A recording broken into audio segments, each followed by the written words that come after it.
Hello guys, welcome to my channel Shardul psychology and spirituality.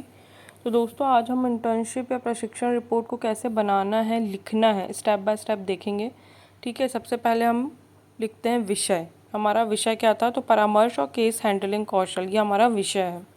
अभी हमने लिया है वृद्धाश्रम का एक केस के संदर्भ में, इसलिए हमने यहाँ पे वृद्धाश्रम लिखा है। अगर आपने कहीं पे जैसे मूक बधिर विद्यालय में किया है या कहीं और स्पेशल जगह किया है जहाँ पे स्पेशल काइंड ऑफ लोग होते हैं, कहीं और से किया, तो आप वहाँ का भी लिख सकते हो। यहाँ पे आप सबसे पहले क्या लिखोगे? प्रस्तुतकर्ता यानी आपका नाम, फिर आपका पाठ्यक्रम क्या है। जैसे PGDGC है तो post graduation diploma in computer in counselling and guidance, तो वो लिखोगे। फिर आप किस संस्थान से कर रहे हो, आपके टीचर का नाम क्या है जो आपको जिसको सबमिट करना है। ठीक है। आपके प्रशिक्षण की अवधि क्या है, 1 वीक, 2 वीक, 1 मंथ, 2 मंथ, ऐसे। फिर आप किस तारीख को जमा करोगे, वो आप जब जमा करो तो लिख सकते हो। फिर सबसे पहले लिखते हैं आभार प्रकट करना। आभार यानी कि ग्रेटिट्यूड शो करते हैं, हम उन सारे लोगों का ग्रेटिट्यूड शो करते हैं, धन्यवाद करते हैं जिन्होंने हमारा साथ दिया। आप अपने मार्गदर्शक, अपने टीचर का नाम लिख सकते हो यहाँ पे, है ना, कि इन टीचर ने मुझे मार्गदर्शन दिया है, इनकी प्रेरणा से मैंने सफलता पाई है। आप वृद्धाश्रम में जो समस्त कर्मचारी हैं जिन्होंने आपको हेल्प किया है, उनका आभार प्रकट कर सकते हो। आपको उन सारे बुज़ुर्ग व्यक्तियों का जिनसे आपने बात की है, उनके अनुभव से आपने सीखा है, उनको आप धन्यवाद करते हो। ऐसे करके आपको लिखना है। उनके अनुभव से आपको क्या मिलेगा, भविष्य में काम आएगा उनका अनुभव। तो इस तरीके से आप आभार प्रकट करोगे। उसके बाद आती है प्रस्तावना। प्रस्तावना में आता है प्रशिक्षण का आपका उद्देश्य क्या रहा, आप क्यों सीख रहे हो ये, है ना। तो आप ये इंटर्नशिप क्यों कर रहे हो, आपका उद्देश्य क्या है कि वृद्धाश्रम में निवास करने वाले वृद्ध व्यक्तियों के भावनात्मक, मानसिक, सामाजिक समस्याओं को समझना। ठीक है। और उनका परामर्श तकनीक यानी जो काउंसलिंग की टेक्निक्स होती है उनका प्रयोग करके उनकी हेल्प करना।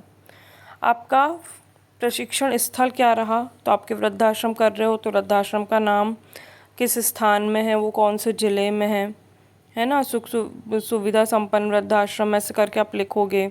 यहाँ पे असहाय और बुजुर्ग व्यक्तियों को आश्रय मिलता है, ये एक लिखने का तरीका होता है ना। अपन ने ट्रेनिंग तो कर ली, लेकिन ये एक लिखने का तरीका होता है। फिर यहाँ पे आप लिखोगे प्रशिक्षण की अवधि प्रॉपर, कि कितने, जैसे 4 सप्ताह की है, आपने कब प्रारंभ किया, कब आपने समाप्त किया।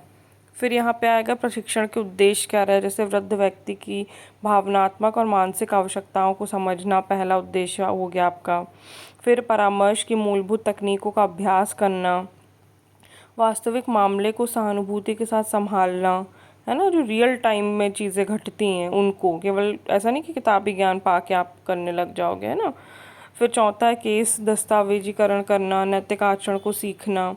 आपको केस स्टडी करते टाइम आपको पता भी तो होना चाहिए कि उसको किस तरीके से आप लिखते हो, किस तरीके से आप डॉक्यूमेंटेशन करते हो।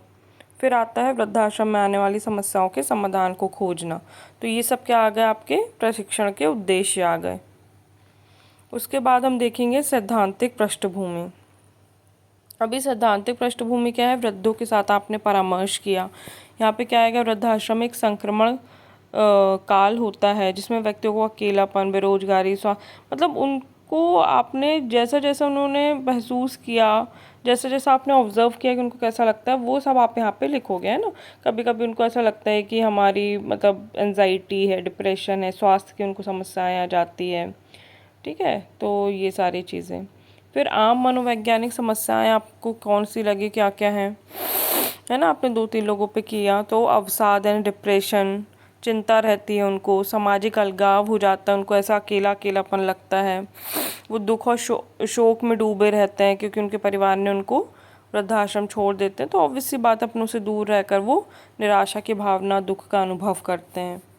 अभी ज़रूरी आपकी टेक्निकल स्किल्स क्या होती हैं, परामर्श कौशल यानी जो आपकी काउंसलिंग स्किल्स हैं वो क्या है।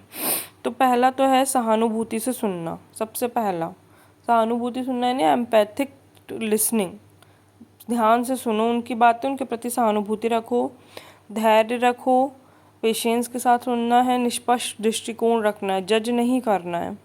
गोपनीयता बनाए रखना है, कभी भी आप अपने क्लाइंट की किसी भी बात को इधर उधर नहीं कर सकते हो। कॉन्फिडेंशियलिटी मेंटेन करना बहुत ज़रूरी है, गोपनीयता मेंटेन करना बहुत ज़रूरी है। सकारात्मक सोच के साथ में आप जिनको सुन रहे हैं उनको प्रोत्साहित करोगे, भावनात्मक समर्थन दोगे, है ना। अभी केस स्टडी पृष्ठभूमि जानकारी। अभी जैसे आपने किसी केस स्टडी की तो उस व्यक्ति का नाम क्या था, यहाँ पे नाम परिवर्तित करके लिखा गया है ना। कॉन्फिडेंशियलिटी क्या लिखा है यहाँ, गोपनीयता बनाए रखना है, तो हमने क्या किया, नाम चेंज किया। फिर उनकी उम्र लिखी, उनकी वैवाहिक स्थिति, शिक्षा, ये सब आपको रियल टाइम में भी करना होगा। जब अब आप काउंसलर बन जाओगे, गाइड बन जाओगे, तो आपको ऐसा डॉक्यूमेंटेशन मेंटेन करना होगा, है ना। भूतपूर्व व्यवसाय उनका क्या रहा है, तो ये सारी चीज़ें लिखी गई।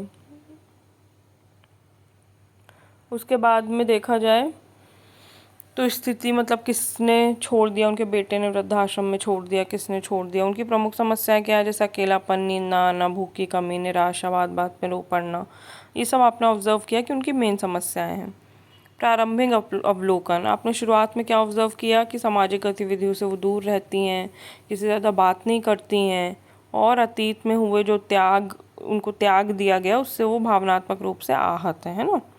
फिर आपने क्या किया, मूल्यांकन और परामर्श शस्त्र, संबंध स्थापित किया, यानी कि रेपो एस्टेब्लिशमेंट कहते हैं इसको इंग्लिश में।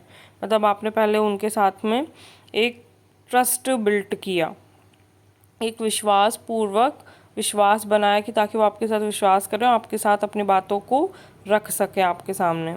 फिर उनकी समस्याओं को पहचाना कि बेटे द्वारा छोड़े जाने पर उनको क्या है, दुख है, उनको पति की मृत्यु का दुख है, मतलब ये उनके पति की मृत्यु हो गई होगी, अकेली माँ होगी तो उसको वृद्धाश्रम छोड़ दिया होगा, है ना। सामाजिक अलगाव, अकेलापन, वृद्धाश्रम के वातावरण में वो सेटल नहीं हो पा रही हैं।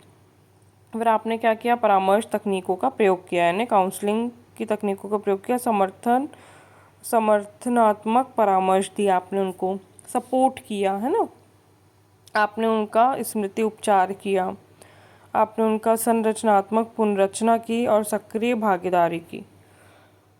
तो ये सारी चीज़ें क्या आती हैं, आप जब काउंसलिंग करते हो तो उसके अंतर्गत ये सारी चीज़ें आती हैं। अभी हस्तक्षेप और रणनीतियाँ सॉरी, उनकी दैनिक दिनचर्या बनाई आपने, उनको कलात्मक गतिविधियाँ, जैसे कई तरह की थेरेपी होती हैं, ड्राइंग थेरेपी, आर्ट थेरेपी, तो इस तरह की थेरेपी में आपने उनको बोला कि आप उनको इन्वॉल्व किया, उनको मोटिवेट किया कि वो अपने साथियों के साथ संवाद करें, माइंडफुलनेस की प्रैक्टिस करवाई। अगर हो सकता है तो उनके परिवार के साथ कम्युनिकेशन करने का या फैमिली काउंसलिंग के लिए भी आप आगे आए, है ना। इसका परिणाम क्या निकला, उनके व्यवहार में सुधार हुआ, उनकी भावनात्मक स्थिति में सुधार हुआ, वो धीरे धीरे मिलने जुलने लगी, लोगों से बातें करने लगी, उनका दृष्टिकोण सकारात्मक हो गया। चुनौतियाँ क्या क्या आई, शुरुआत में वो विश्वास नहीं कर पा रही थी आपके ऊपर, परिवार के समर्थन का उनको अभाव था, और स्वास्थ्य संबंधी समस्याएं थी। तो अब चैलेंज तो हर जगह आते ही हैं, लेकिन इस तरीके से हम उसको डील करेंगे। फिर आपका निष्कर्ष और आत्मचिंतन आता है। तो ये इंटर्नशिप अनुभव मेरे लिए अत्यधिक ज्ञानवर्धक और संवेदनशील रहा। वृद्ध व्यक्तियों के साथ परामर्श करते समय सहानुभूति, धैर्य, मानसिक स्थिरता की आवश्यकता होती है, आपने महसूस किया। आपने क्या सीखा, परामर्श विश्वास, भावनात्मक जुड़ाव का माध्यम है। वृद्ध व्यक्ति अपने अनुभवों के कारण सम्मान के अधिकारी हैं। परिस्थिति को स्वीकार करना, नया उद्देश्य देना सबसे प्रभावी होता है। ये सब आपने अपनी इंटर्नशिप के दौरान सीखा, ठीक है। तो दोस्तों यही सारी चीज़ें थी जो आपको बतानी थी। आई होप आपको अच्छा लगा हो। आपको कैसा लगा आप कमेंट करके बताना। नेक्स्ट वीडियोज़ भी मैं इस तरह के बनाती रहूँगी, इसलिए जुड़े रहिएगा। बाद में मिलते हैं, बाय बाय।